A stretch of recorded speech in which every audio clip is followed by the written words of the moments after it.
শুনে নাও দুনিয়ার জমিনের নারীর মুখের মধ্যে দাগ আছে, দুনিয়ার জমিনের নারীর চেহারার ভিতরে বন্ধুরা আমার নানান রকমের কালার দেখতে পাওয়া যায়, কিন্তু তোমার জন্য 70 জন হুর আল্লাহ বানায় রাখছে জান্নাতে।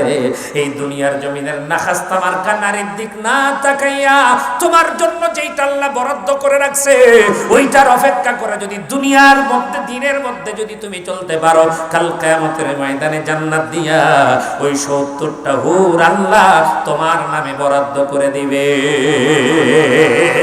এই দুনিয়ার নাখাস্তার দিক তাকায় লাভ কি? এই চেহারা তো কিছুই না, জান্নাতের হুরদের অবস্থাটা কেমন হবে? ওরা যদি থুতু নিক্ষেপ করতো জমিনের ভিতরে কোনো আবাদ হতো না। আল্লাহু আকবার বলেন। এত সুন্দর হুর তোমার জন্য বরাদ্দ, আর দুনিয়ার জমিনের সামান্য পায়খানা মার্কা চেহারাওয়ালাদের পেছনে তোমরা পাগল, অথচ মেকআপ বক্স কিনতে কিনতে তোমার জীবন শেষ হয়ে যাবে। কথা বল না কেন, ঠিক কিনা? মুসলমান বন্ধুরা আমার বোঝানোর জন্য বলতেছিলাম, এই দুনিয়ার জমিনের নারীরা যারা আছে, এই নারীরা তোমাকে পাগল বানানোর জন্য সাজগোজ করে, এরা ব্যাপারটা হয় নারীরা যারা ঘোরাফেরা করে এরা কিন্তু 1 নম্বরের ভালো মহিলা নয়। যারা পর্দার মধ্যে থাকে তারাই হলো ভালো। কথা কোন ঠিক কিনা? একটু মহব্বত জিকির করেন লা ইলাহা ইল্লাল্লাহ। সভাপতি সাহেব না? হ্যাঁ, লা ইলাহা ইল্লাল্লাহ।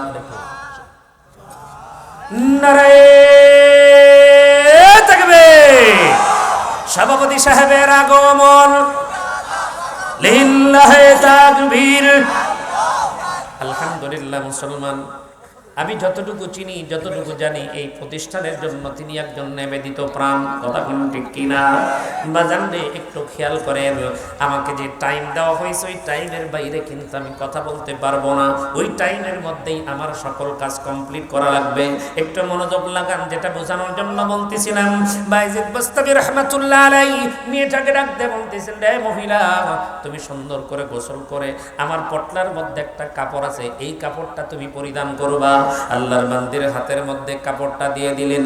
আল্লাহর বান্দি গোসলখানায় প্রবেশ করার পরে যখন গোসল করে নেয়, গোসল করার পরে এবার পটলার ভিতর থেকে যখন কাপড়টা বের করতে যাবে, এমন সময় লক্ষ্য করে দেখতে পাই পটলার ভিতরে যেই কাপড়, ওই কাপড়টা দুনিয়ার জমিনের কোনো রঙিন কাপড় নয়, ওই কাপড়টা বড় সৌন্দর্য কোনো কাপড় নয়, ওই কাপড়টা হলো সাদা মার্কিন কাপড়। সাদা কাপড়টা যখন হাতের মধ্যে দেখছেন, আল্লাহর বান্দির দেহের মধ্যে একটা চমকানি ভাব উঠে গেছে। সর্বনাশ, এটি কাপড়টা কেন দিল? ডাক দিয়ে বলে, ও আল্লাহর গোলাম, এটা তুমি কেমন কাপড় তুমি আমার হাতের মধ্যে দিলা? আমি তো একদম জিন্দা মানুষ, আমি তো এখনো মারা যাই না। একজন তাজা মানুষটাকে কেন তুমি কাফনের কাপড়টা পরতে দাও? আল্লাহর বান্দা বাইজিদ বাস্তামি রাহমাতুল্লাহ আলাইহি এবার ডাক দিয়ে বলে, রে মহিলা, শোনো শোনো শোনো, ওই কাপড়টাই তোমাকে পরিধান করতে হবে। বলে, না না না, আমি এই কাপড়টা পরিধান করতে পারবো না। বলে, তুমি না করলে তো হবে না, কারণ আজকের রাত আমি তোমার টাকা দিয়ে কিনে নিয়েছি, আমি যা বলবো তোমাকে তাই শুনতে হবে।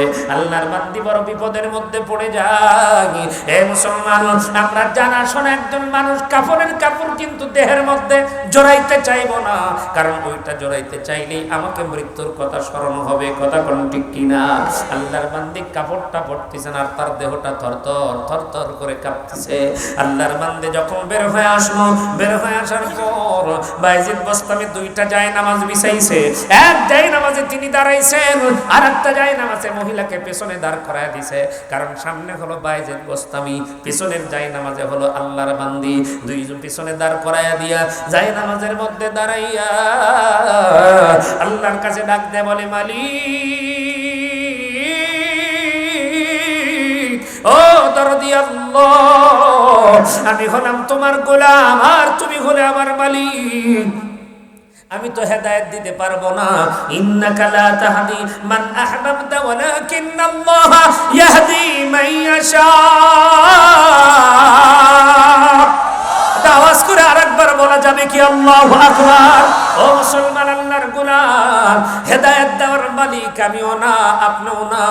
ডাক দে বলে দরদি আল্লাহ, তোমার বান্দারে আমি হেদায়েতের রাস্তার উপরে দাঁড় করায় দিলাম।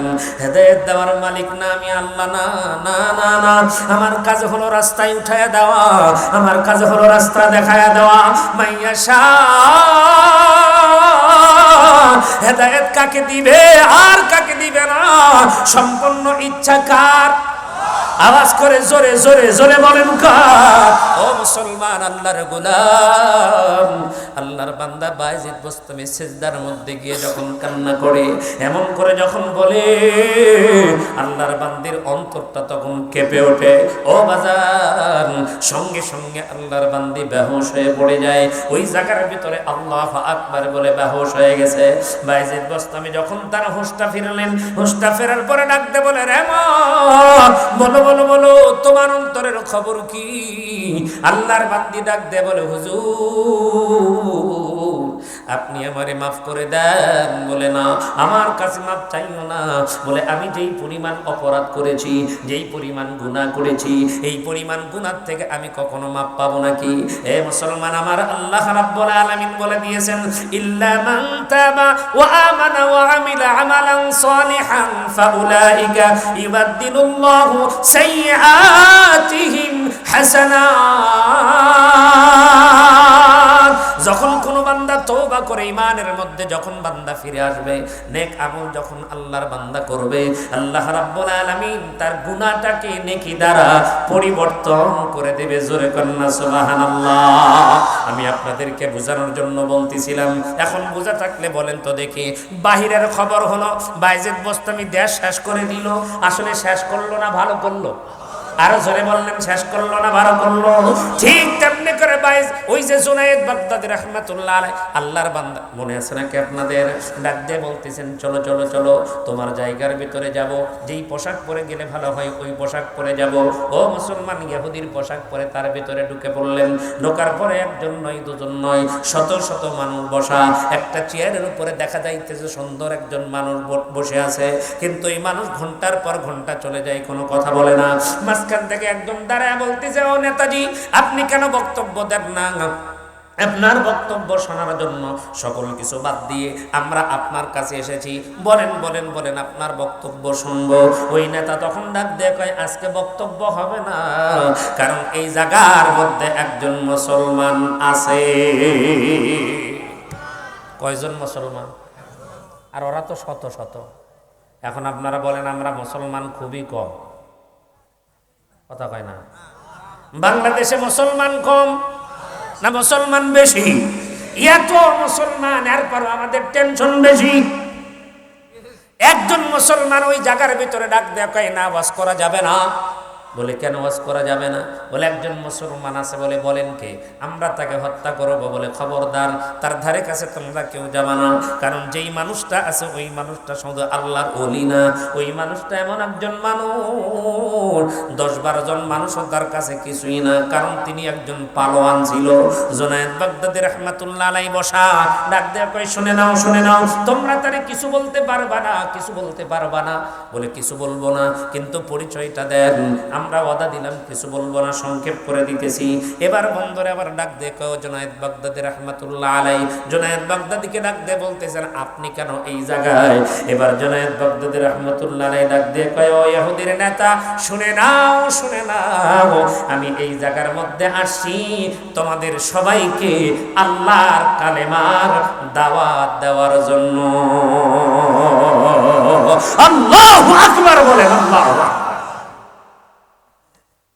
একা মানুষ কাছে দাওয়াত দিতে সাহস থাকা দরকার, কতক্ষণ ঠিক কিনা? ডাক দিয়ে বলে, তোমার মধ্যে কি ভয় নাই? বলে কার ভয়ের কথা বলো, কিসের ভয়ের কথা বলো?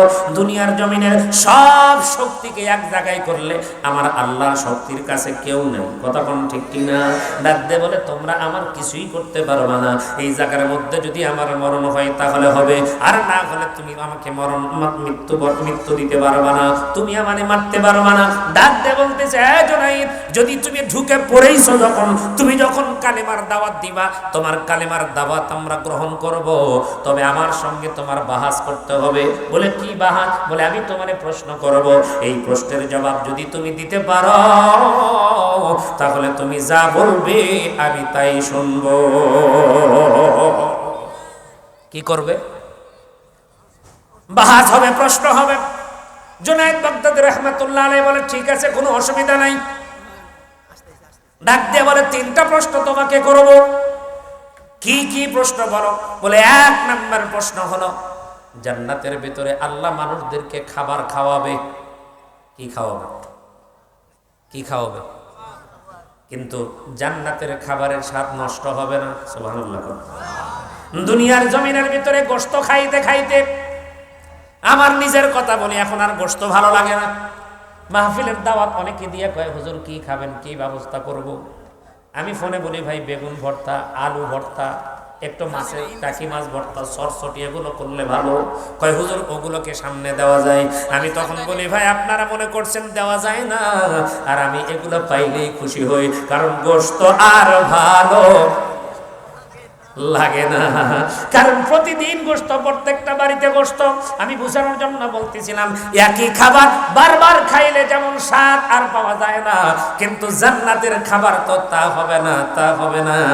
একই খাবার বারবার খাবে কিন্তু নতুন নতুন স্বাদ পাওয়া যাবে।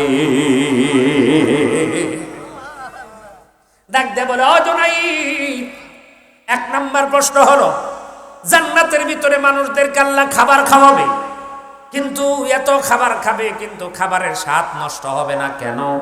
এটা হলো প্রশ্ন। 2 নাম্বার হলো, জান্নাতের মধ্যে মানুষ এত খাবার খাবে কিন্তু মানুষগুলো প্রসাব পায়খানার দরকার পড়বে না কেন? আর 3 নাম্বার হলো, তোমার কাছ থেকে একটা প্রশ্ন জানবার চাই, উত্তরটা দিবা। জান্নাতের ভিতরে একটা গাছ থাকবে, ওই একটা গাছের ডালপালা দিয়ে পুরো জান্নাত আল্লাহ ঢেকে রাখবে। আমি জানবার চাই, একটা ছোট্ট জান্নাত যেই মানুষটাকে দেবে 10 দুনিয়া সমান